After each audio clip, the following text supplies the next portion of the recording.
goes my hat.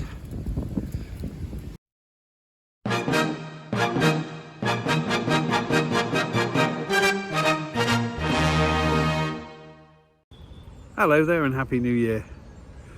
It's been almost exactly a year since I started this video blog or vlog, and there's been a few changes here on the fields. We've had some new paths put down, gravel by the locals. We've seen a few ash trees. Sadly we've had to lose a few because of ash dieback. But I suppose the biggest change has been this. We now have some signage which actually shows Widmer Fields, a little map of how to find your way around, some of the animals, some of the plants, birds, etc. that you're going to see around here.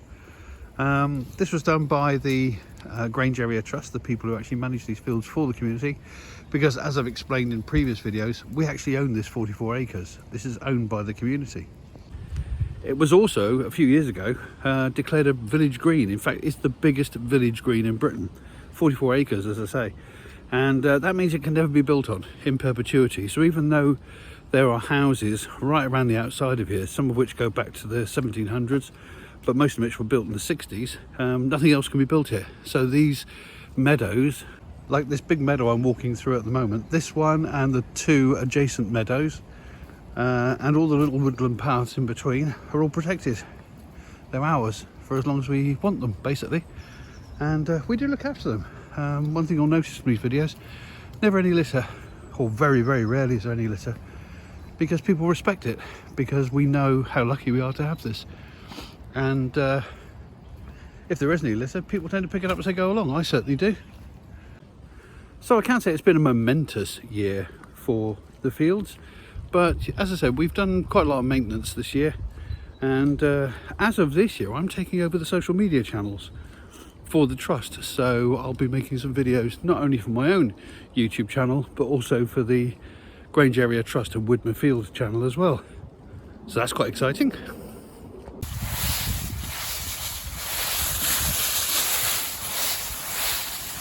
It's such a great noise, isn't it? It's such a great autumnal noise. He's loving it. Well, we timed this one badly. It's just started raining and the wind's starting to get up. I think we'll actually get some shelter in one of the wooded paths. Come on then, mate. We'll head home ASAP, 'cause this is mental. Good Lord. Can you hear it? The noise is horrendous.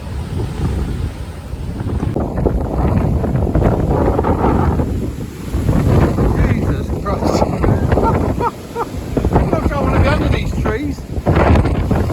When that comes down, I'll know it. Come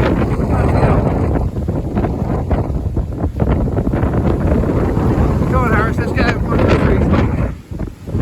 I'd rather get wet than have a tree fall on me. You with me, good boy? It's the 1st of January, and today I start my year-long project to actually show the life of a field in a year. I'm standing basically in exactly the same point, or as close to exactly the same point as I can, and taking one photograph a day. Now obviously what the photograph looks like depends very much what time of day I'm out, because as you know, when we get into the summer and it gets very hot, you can only take your dogs out for a walk early in the morning or late at night. This time of year, you know, when it's January, it's getting dark at about 4 o'clock, so you're probably, you know, at the moment I'm out, it's about 2 o'clock in the afternoon. So yeah, we should get some interesting views, and what I'm hoping to see, of course, is the fences go up and the sheep out in the fields this year. So here's today's photo. I think what I might do is, rather than make you wait a whole year for the entire thing, what I might do is post each month as it finishes, so we get a sort of slow build, a bit like trailers I suppose really. So at the end of January I'll post the January photographs in a little slideshow, and then maybe in February I'll do January and February, or maybe just February. I'll have to decide about that later on. But I think rather than make you wait until this time next year, it'd be quite nice to give you some idea of how the fields are changing. So yes, off we go, a year-long project. It's nice out here today. It's quite quiet, hardly anyone around. Plus, I mean, it's very windy, but I'm sheltered a little bit here by these stands of bramble and hawthorn and blackthorn. Oh, wow, look at the thorns on that. Oh, you know it's a blackthorn because there's the one remaining sloe. I think the birds and the... oh no, there's a few more down here.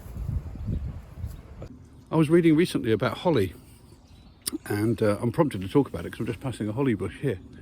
And it's interesting that if you look at very high holly bushes, the leaves at the top aren't terribly spiky, whereas the leaves down at this level are.